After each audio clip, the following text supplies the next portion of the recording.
Namah Vishnu Padaya Krishna Prestaya Bhutale Srimate Bhakti Vedanta Swamin Hite Namani. I'm really delighted to have this opportunity to speak once again in Siddhanta's collection of memories of Srila Prabhupada. As I turned 71 this past year, so as I get on with life, what I find is that memories of Srila Prabhupada are kind of like verses from the Bhagavad Gita. Every time you go back to the verse, it's the same verse, but as you mature, as you acquire experience in life, the significance of that verse deepens, becomes more profound. It's why we have so many different commentaries, for example, on the Bhagavad Gita. Each one is a particular and unique angle on the meaning and content of Krishna's teachings. So I'd like to try that with some of my own memories of Srila Prabhupada. Whenever I remember him, there's a background narrative for me now, a constant awareness, first of all, of the enormity of what he did. I sometimes think that landing an explorer rover on Mars was not as magnificent as what Prabhupada achieved. There was no, it was a technological wonder, landing a rover on Mars, but there was no anti-cult, materialistic, hedonistic culture there, objecting to everything that the rover stood for. When Prabhupada came, he was throwing down a gauntlet to the entirety of Western civilization.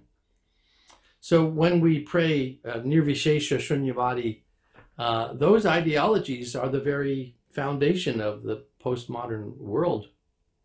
And he challenged that.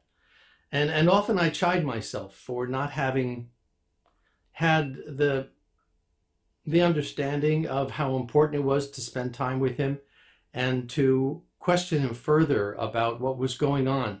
So one example, let's get right to it. One example that comes easily to mind is from June of 1974.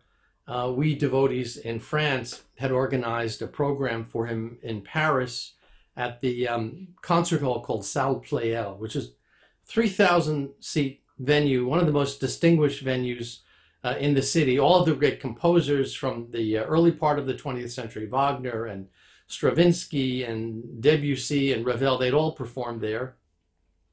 And now, years ago, if I were describing Srila Prabhupada's program there, I would have talked about how it was filled to capacity, how that we had this rousing kirtan, how we had this, he gave this powerful lecture. And if you read the BTG article that came out just a couple of months later in early 1975, that's how it would come off, as a kind of a great victory. The reality was somewhat different. And over the course of time, it's taken me some years to understand the value of that deeper reality, which is that the program may have been a success for him because he had come to Paris and he was speaking about Lord Sri Krishna in front of a large French public. But for us, for the devotees who would organize that program, it was not a big success, and here's why. Let's look at the background here. France in the 1970s, it was a time of decline. It was a time of doubt, a time of strong anti-Americanism. You know, France had been such a glorious country and culture for so many centuries. And now in the 70s, the Americans were coming in. They were establishing corporations. McDonald's was making its first presence known in France at that time. And the French viewed Americans as vulgar, you know, as uncouth. Particularly since in the late 60s, there was this best-selling book by an author named Jean-Jacques Servan Schreiber. It was called Le Défi Américain, the American Challenge, right? And this was that French values and traditions were being submerged by American influence, right? Technology and culture and the money coming into France. And the compromise of what France had been was an open, festering sore for the French public. The glorious warriors of post-war France, you know, de Gaulle and Pompidou and those people, they were all dead. And the Americans were responsible for pushing France aside as a world power. All right, so that background was there when Srila Prabhupada came to Paris and entered South Playa to give his lecture. Now, what was worse was you had this auditorium filled with French university students, right? So by 1974, what was their attitude? Well, they had begun losing the political edge that they had gained during the protests of the late 1960s. And there was this virulent sentiment against anything that threatened, you know, whatever tenuous hold they still maintained over their own autonomy. In other words, any appeal to government authority, for example, government restrictions, to top-down control, particularly religious control or political control, that was the enemy, right? So here you have this crowd gathered to hear Srila Prabhupada, and you can just imagine their reaction when at one point in his lecture, Srila Prabhupada makes the following statement. He says that Dharma, or religion, means the codes given by God. And he says, just like the state, I'm quoting Prabhupada now from his lecture, just like the state, if we abide by the laws of the state, then we are good citizens. We are peaceful citizens. We are responsible citizens. The place erupts in yelling and protest. And Srila Prabhupada asks Jyotirmayi, who was translating, saying, what are they saying? What is that? So she says, they don't like what you're saying because they don't like the government. They don't like the laws of the state. So Srila Prabhupada turns to the audience and he says, you may not like it, but if you do not follow the laws, you will be punished. So just imagine, you know, the scene that's going on here. We had made the mistake. The French devotees and those of us who were in France, we had made the mistake of bringing his Vyasasan, this big, gorgeous silk and satin and gold leaf Vyasasan onto the stage in Sao Playa. And here's Srila Prabhupada sitting on the stage, and the students start yelling, par terre, sit on the floor, sit on the floor. And one young man jumps up on the stage and he yells at Srila Prabhupada. He says, one thing we would never do, we would never sit on a throne and require that other people bow down before us. Well, big applause. And Srila Prabhupada, everything goes quiet. And Srila Prabhupada's looking at the young man, he's thinking. And he says, if you want to hear me, I can get down from this throne. But you wouldn't understand what I'm telling you any better. And if you know God, you could sit here and teach others. It was enough to shut him up, this young man. I don't think it was enough to convince the crowd because they just continued on insisting, par terre, par terre. And at that point, Srila Prabhupada said, okay, let's stop and have kirtan. Because it was clear that they just were not open to what he had to say. People are talking and yelling and there's jeering going on. So here's a program that we had arranged in a venue that harkened back to a time in history before the invasion of France by the Americans, and having failed to alert Srila Prabhupada that this was a crowd that would object to references to government control. So that responsibility was on us. And unfortunately, at that time, the leaders in France were Americans with zero understanding of French history or French culture or French sensibilities or politics. And, you know, the quarters, the temple executive quarters had been decorated like rooms from the palace of Louis XIV. the Sun King with the, divine right of kings. It was everything decadent that had led to the French Revolution, right? So it was like waving a red flag in front of a bull, all of these different signs of opulence.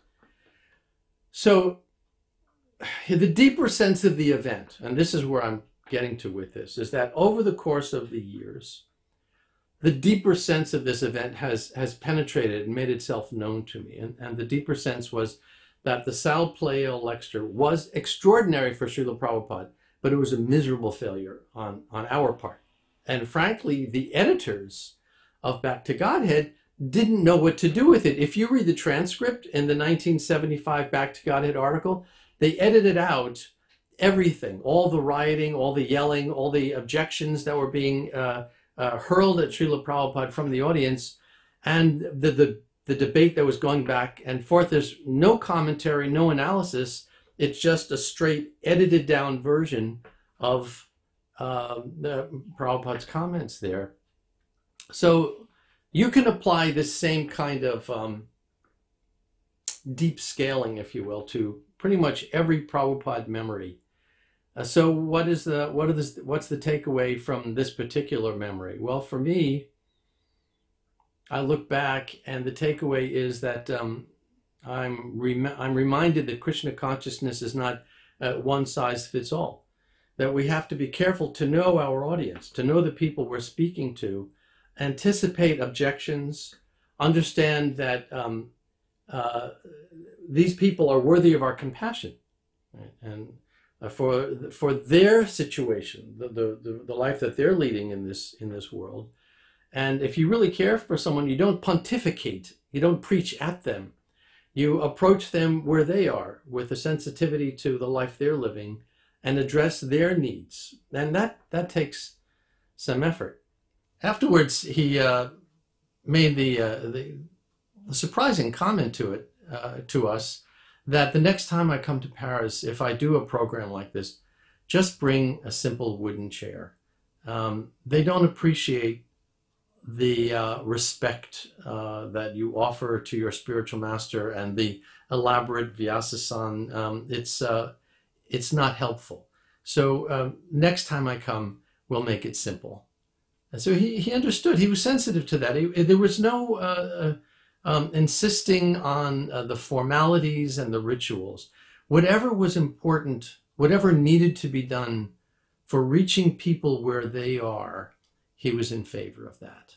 The evidence of that was when he conducted initiations in Paris at the Tuileries Gardens.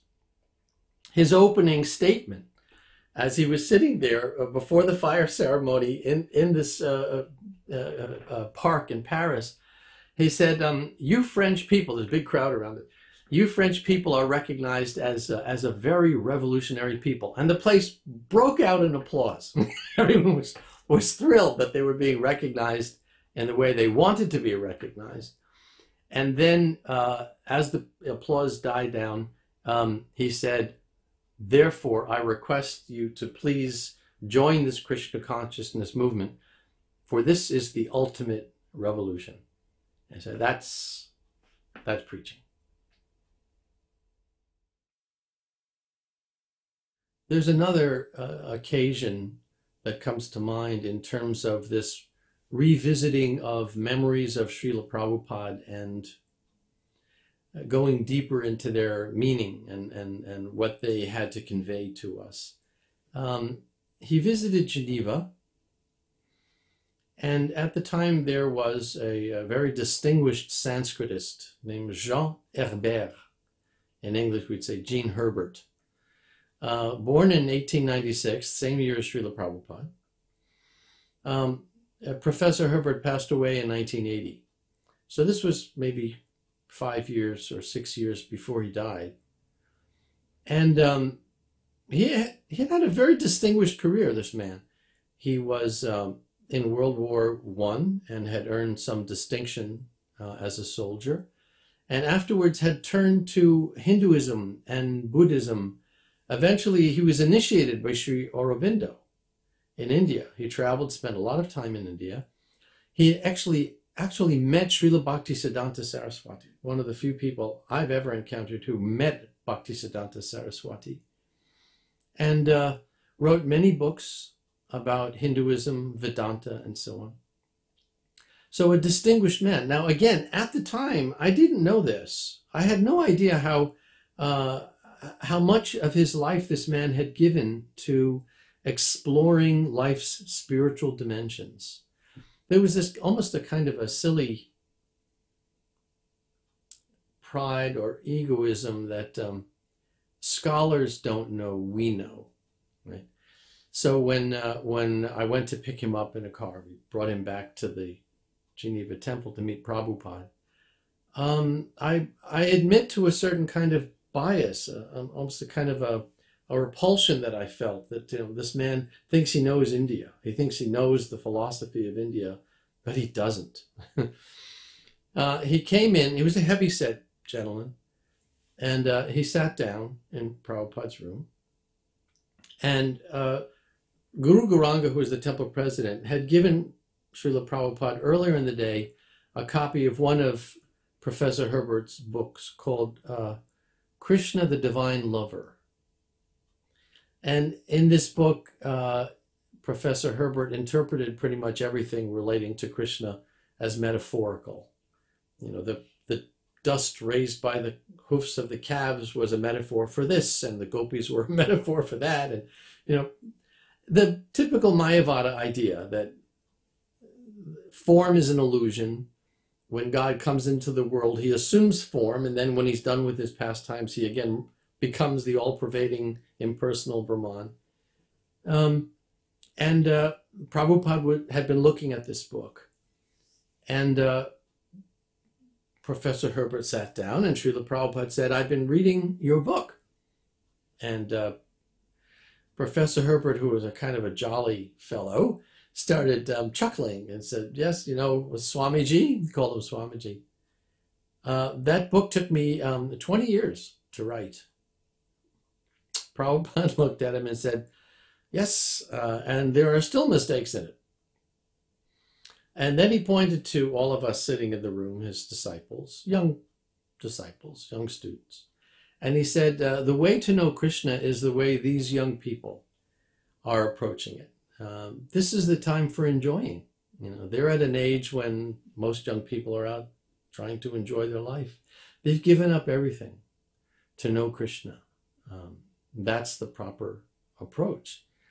And Professor Herbert, again, a little chuckly, said, "Well, I could give up smoking and drinking if I wanted to." He said, "I just don't want to."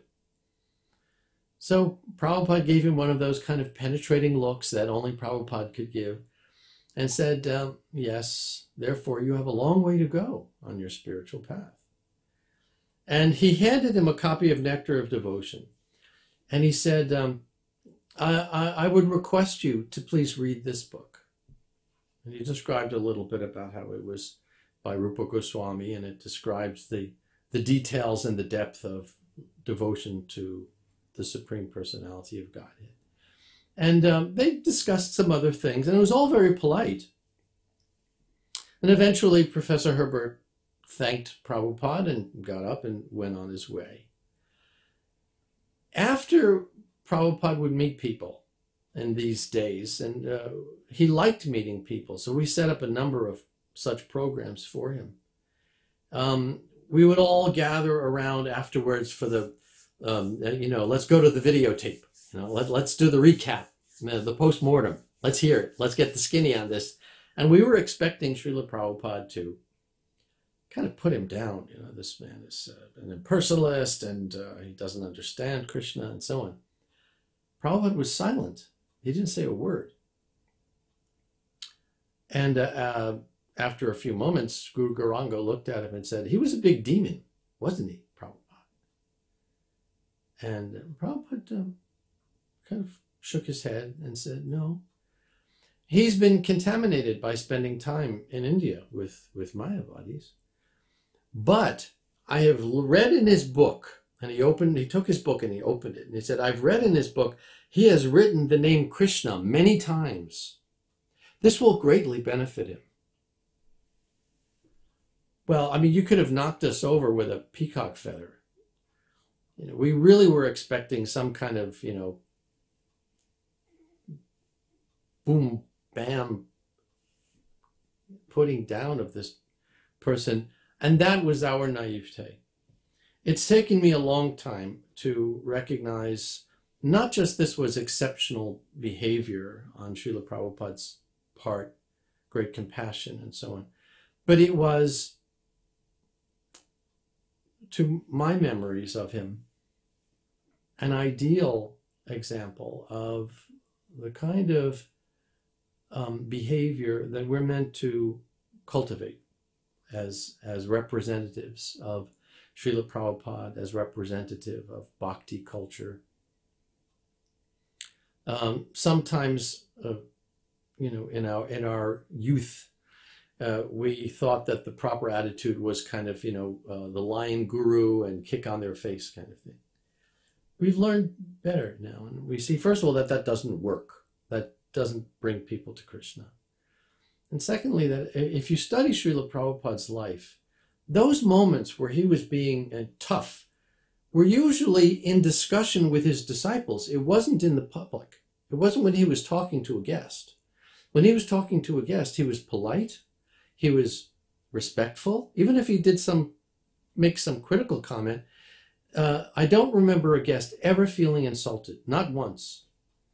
There was always a sense that when Prabhupada corrected someone, they came away purified by that. They came away enhanced by that experience. That's taken a long time because there's this kind of heady enthusiasm of our younger years that sometimes pushes us to be aggressive. And now, again, looking back as a 71-year-old, I know this sensation of, I want to do one more big thing for Prabhupada. I want to get one more big one in for the Gipper. I'm going to do a big service. In my case, I'm trying to write a biography of Chaitanya Mahaprabhu. One big one. And there's a tendency to feel that I'm going to do this my way. No one's going to stand in the way of me doing this big service of Prabhupada. When the more mature way is to go deeper inside these memories and recognize the spirit with which he presented Krishna to people. It was one of utmost respect. It was one of great humility and cooperation that now I see and appreciate in retrospect. One final reflection on the difference between telling Prabhupada stories and remembering Srila Prabhupada on a surface level and going deeper into those memories. And again, I would love to encourage all of my fellow first generation men and women disciples to think deeply about these moments. These are precious, precious moments that we had with him. And there wasn't one instant, not 1 second, when Srila Prabhupada was not revealing Krishna. Let me put it that way. Even when he was doing something that may have seemed like a common everyday affair,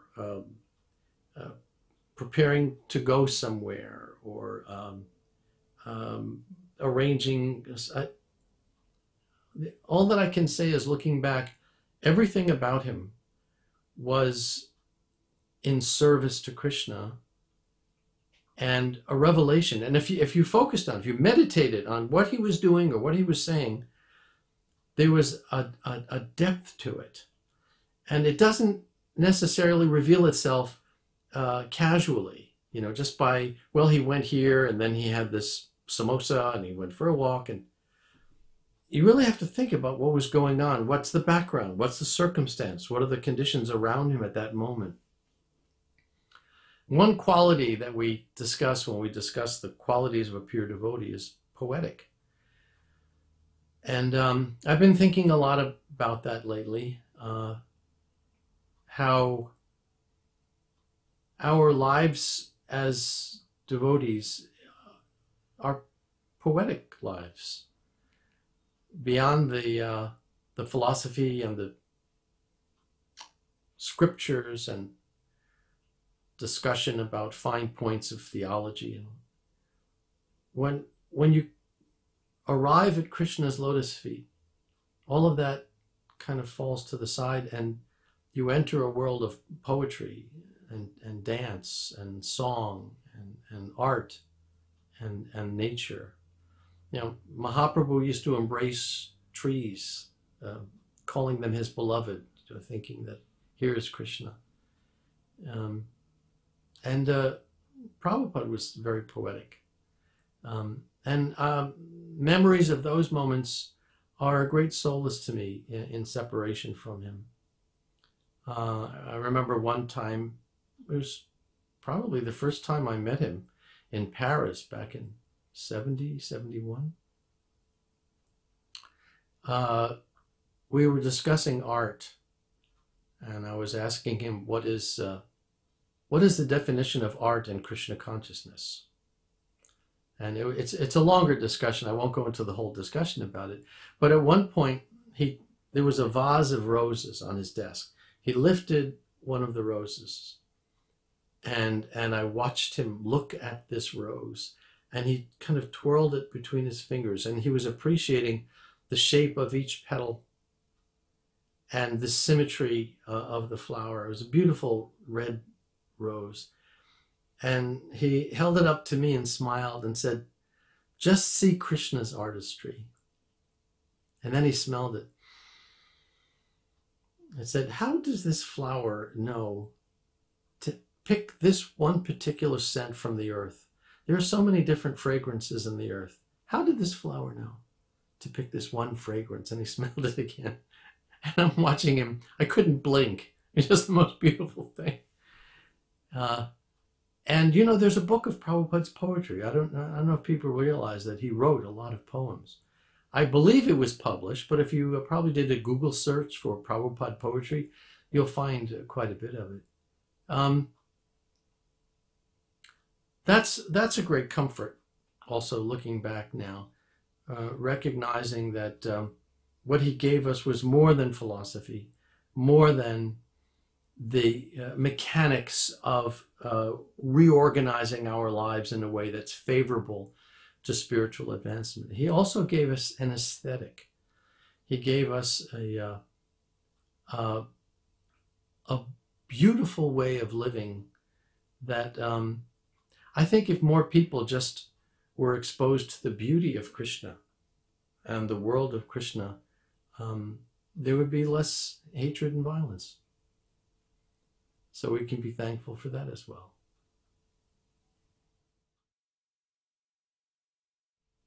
I suppose one of the things about being 20 and 21 in those days with Srila Prabhupada was not knowing that you shouldn't ask certain things. So I was rather impertinent, and whenever I had a chance to be with him, I just came right out and asked whatever came to mind. I remember one time I asked him, this was at Bhaktivedanta Manor, and it was shortly after one of our sannyasi devotees had given up sannyas order and married.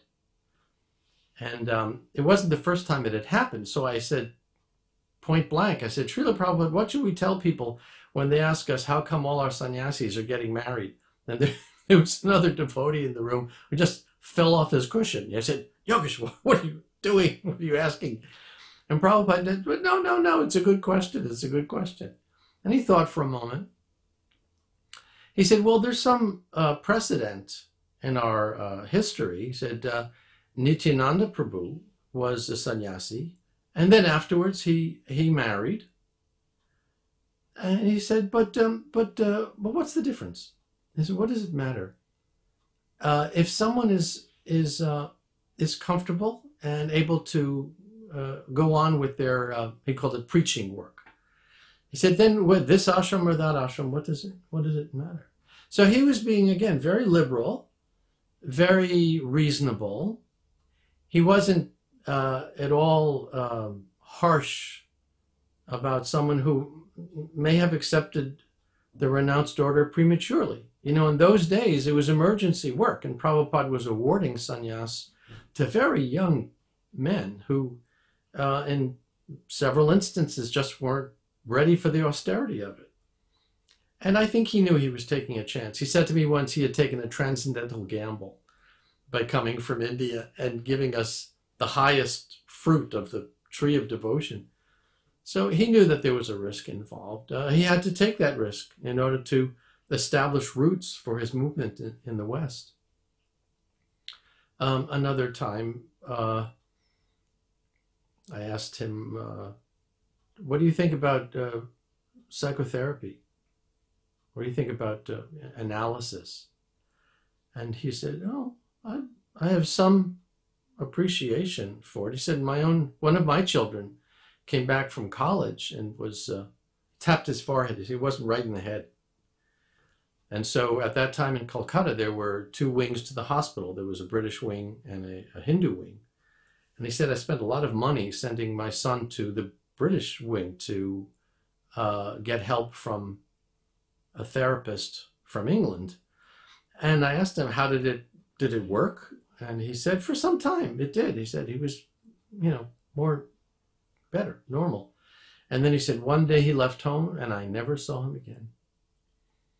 So that kind of candid response to what might have been an impertinent question says to me that this was someone who had no guile. He was not hiding behind some kind of a facade of, Jagat Guru. He was a warm person who, if you asked him a question honestly and legitimately, he was there for you. He would answer your question. And in Geneva, I was very curious because there had been some rumbling about Prabhupada stepping back from traveling around the world and just dedicating himself to writing his books, which after all, that was his number one mission. He wanted to finish the Srimad Bhagavatam. So I knocked on his door, went into his room, offered my obeisances, and sat up and looked at him and said, when are you going to retire? He looked at me and kind of made an expression like, well, he said, my job is to go. They like when I visit the temples. They like when I come. And I said, yeah, we also like when you come out with new books. So he said, I know, but it's my job. He said it like that. He said, it's my job to push. Why are you doing this? Why are you doing that? And he said, even though it is painful sometimes for me to travel, he says, I get pains in my knees. Then he leaned over kind of conspiratorially and said, but I don't tell anybody. I don't talk about it. It may seem like a small thing, a discussion like that, but it reinforced for me, and I feel an obligation to tell this on camera, because there are so many people now who never met Prabhupada, and they don't know what it was like to be with him. So those of us who have that rare privilege, I think, have a responsibility to try to convey it somehow. And the best thing I can say is that there were times when he played his part quite formally. He was representing Krishna after all. He was the representative of this very distinguished lineage of teachers going back thousands of years in India. And he was very proper, very dignified, always clean, immaculate, impeccable, an impeccable dresser. There was never anything out of place. He was a picture of loveliness when he appeared in public, when he gave a lecture. Behind closed doors, when you were with him, he was he could relax, and sometimes he'd drape his leg over a cushion or put his arm over his head, and just speak with you more casually. I mean, I think it was more for those students whom he had known for a long time, Tamal Krishna and Brahmananda and others. They really did get a lot of his unscripted personal time.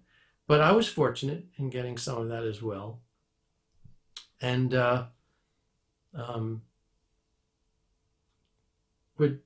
one time I put him to bed. It was time for him to rest, and he was lying down and getting a little massage before he went to sleep. And he asked his secretary to go get me. And there had been a reporter who had come, and it turned out that this reporter was not from a legitimate daily paper in Paris, but from the Guru Maharaj Ji organization. So, but he hadn't disclosed that. He hadn't said where he'd come from. But I found out afterwards and then told Prabhupada. So he called me in, and he was lying on his bed, kind of like this, and he was getting a little massage on his shoulders. And he said, I was like, just close. He said, so that was one of Guruji's men? I said, yes, but I don't think, he seemed like a nice enough fellow. I don't think he was going to be malicious in anything that he writes or says. And Prabhupada nodded in agreement. I think the takeaway here is that Prabhupada had very astute observational skills and could size someone up in a split second. If someone was like this young man from the Guru Maharaj Ji publication, sincere in his questions, Prabhupada was there for such a person.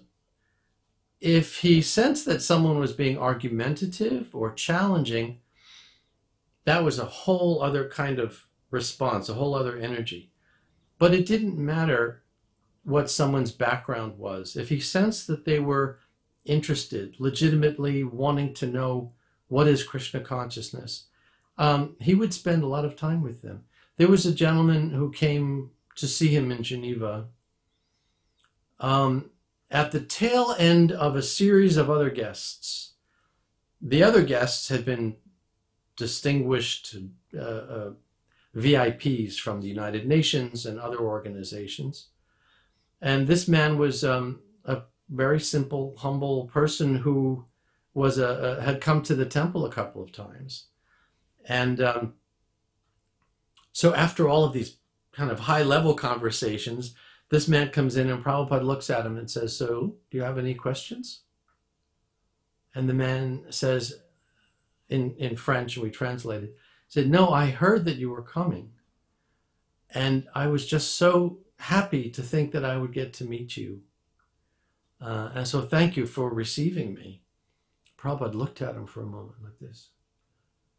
And then he said, Yogesvara, bring my harmonium. Hansaduta, you play kartal. And he started singing, chanting Hare Krishna, Hare. And he went on having a small little kirtan there in the room for about 10 minutes, after which the man offered his pranams and thanked Srila Prabhupada and stood up and left. And Prabhupada looked at us with this beautiful smile and said, he was a simple soul, so I knew that he would appreciate. This is the most lovely reciprocation I think I'd ever seen. That he sang for this man because he was a sincere soul.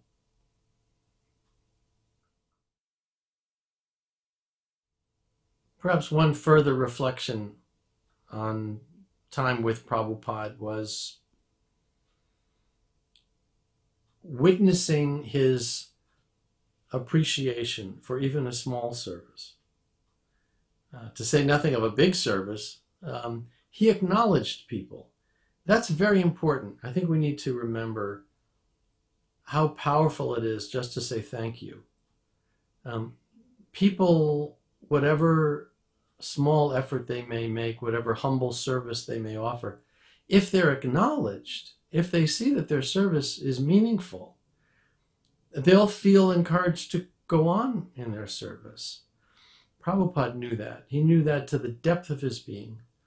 And whenever someone did anything, he was always thanking them and offering appreciation. I mean, this is not a small service, but when George Harrison purchased Pigott's Manor, now called Bhaktivedanta Manor, outside London as a retreat for Prabhupada and his devotee friends, I was there the first time Prabhupada visited. this beautiful estate home in a very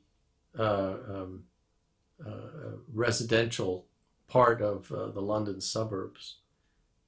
And he sat down in the room and gave the opening kirtan, and then Jayam Vishnupad, all glories to George Harrison.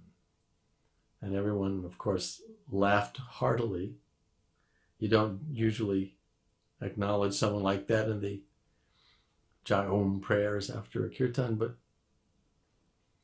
it was important, I think, for everyone to understand that whatever they could do, he recognized it, he acknowledged it, and he let you know that he loved you for it. Just a few months before he passed away, I got a letter from Vrindavan, from Tamal Krishna.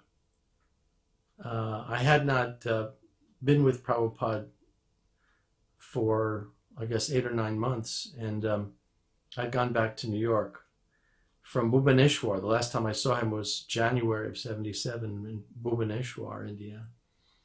And it was shortly after that that he told Bhakti Chiruswami, now I'm preparing to leave. I want you to take me to Vrindavan. And then it was, out of the blue comes this letter where Tamal says, Prabhupada was asking about you, what you're doing and how you're doing. I'm a nobody, I'm a nothing, And here's Srila Prabhupada, for whatever reason known only to him, asking after my well-being, just shortly before he passed away. So from my own experience, I know that.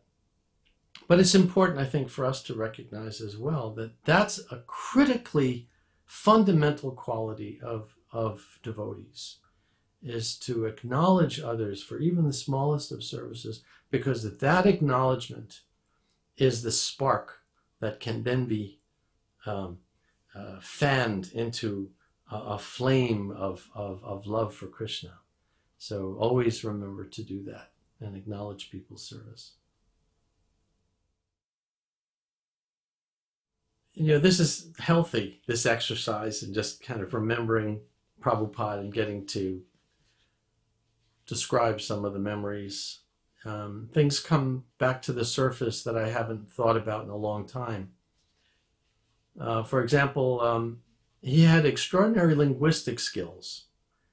I think almost to the point of mind reading, so that if he didn't understand someone's language, he still got a sense of what they were asking, what they were curious about.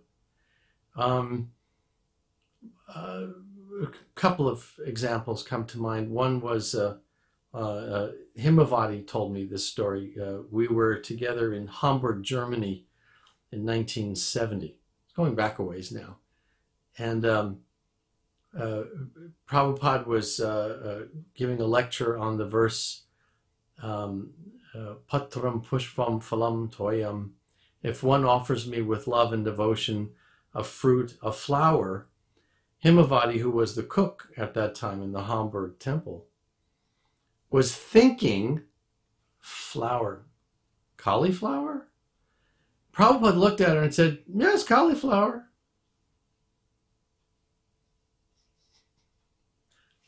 How he knew? She couldn't figure it out. She was kind of flabbergasted. But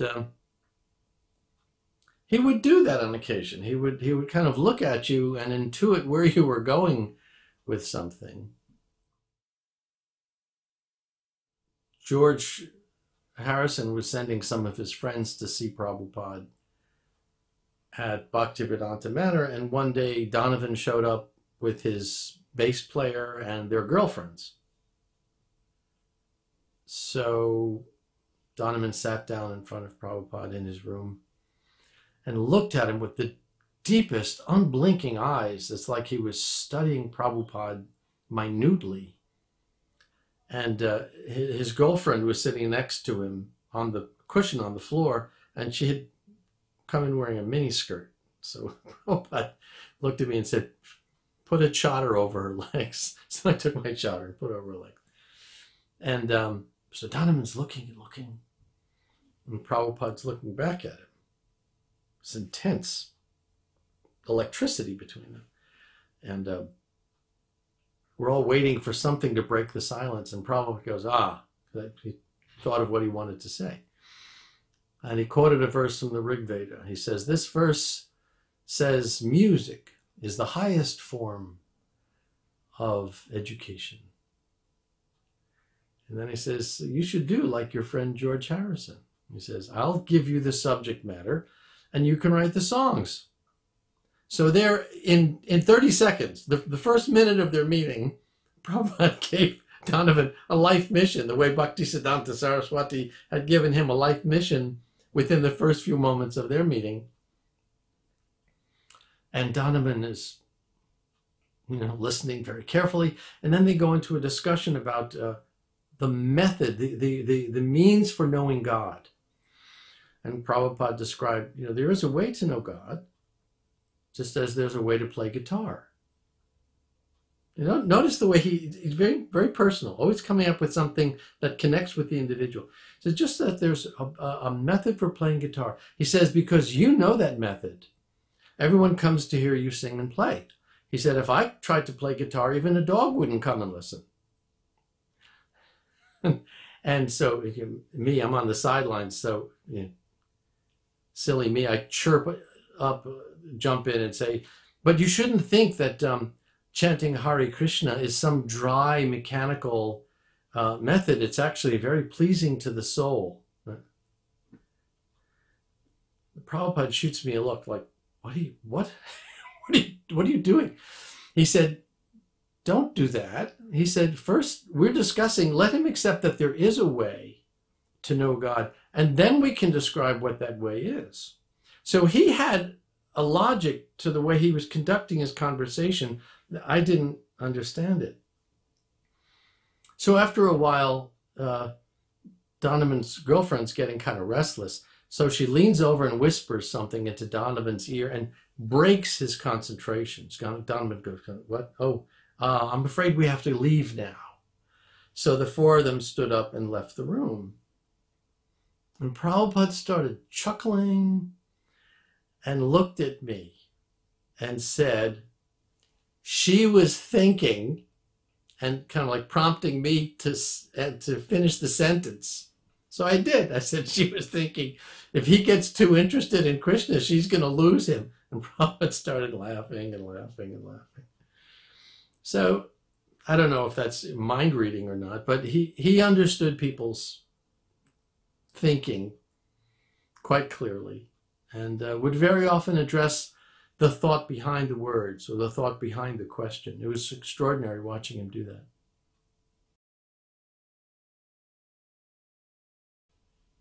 If I were going to summarize and kind of put a cap on this reminiscence, I'd have to say that the one feature or outstanding quality that I'd want to talk about with you, with others, is to never oversimplify Srila Prabhupada. Never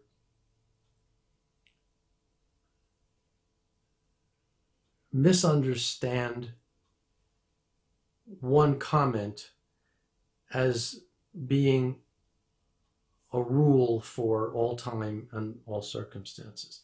Prabhupada very often would speak to an individual about that individual's particular situation and needs and offer a program, a prescriptive for their spiritual advancement. It wasn't necessarily a policy, an institution-wide policy that he was offering. And I think sometimes in attempting to understand what is the proper way to progress in devotional life, people do make that mistake. They'll isolate a statement and they'll make that, they'll enlarge that statement as though It was meant to be the guiding principle. That's dangerous. That's a mistaken idea. We can't really understand the depth of Srila Prabhupada. He was, there were times when you would be there in the room with him, and I mean, I'm speaking for myself now. My feeling was, I know I'm sitting here with him. I know we're talking.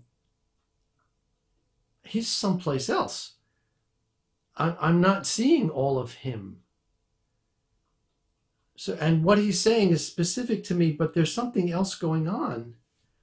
And it almost made you restless to want to leave the room and go serve him somehow.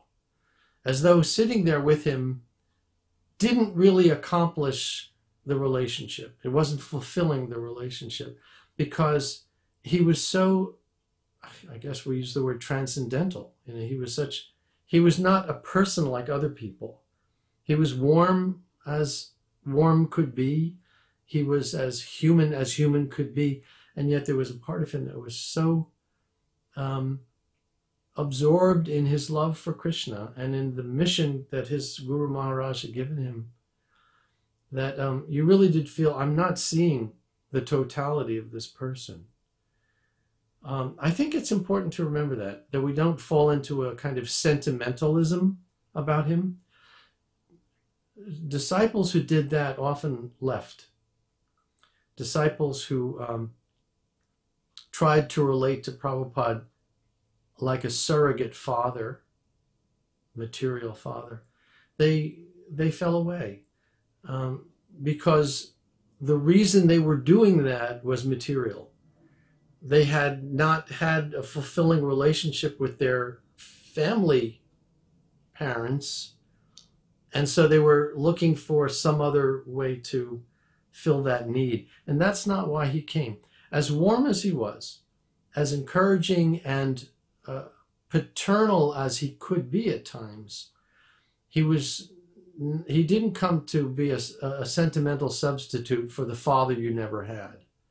That was a mistake.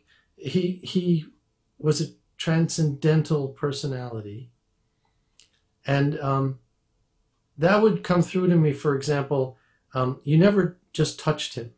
You didn't go and you didn't touch him. He pulled back if you tried to be intimate in that way.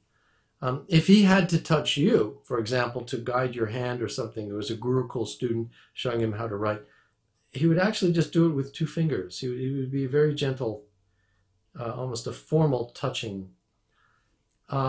When he embraced someone, it was an extraordinary moment, like when Brahmananda came back from Pakistan and we didn't know if he was alive or dead because there was such violence going on there. He walked into the room. Prabhupada got up from his sitting place and ran over and threw his arms around him. But those were exceptions. That was a real blessing. So while it's good to know that he was warm and a caring person, we shouldn't think that it was a material thing. He could speak particularly to one individual. I guess I'm kind of going back and forth between a couple of themes here, but don't take something he said as an excuse for doing what you want to do. Take it in the larger context. And you do that by associating with the other devotees, senior devotees. And if you have questions, ask. Prabhupada is revealed to us in stages. As you become more and more sincere, he becomes more and more clear to you. Jai Anilo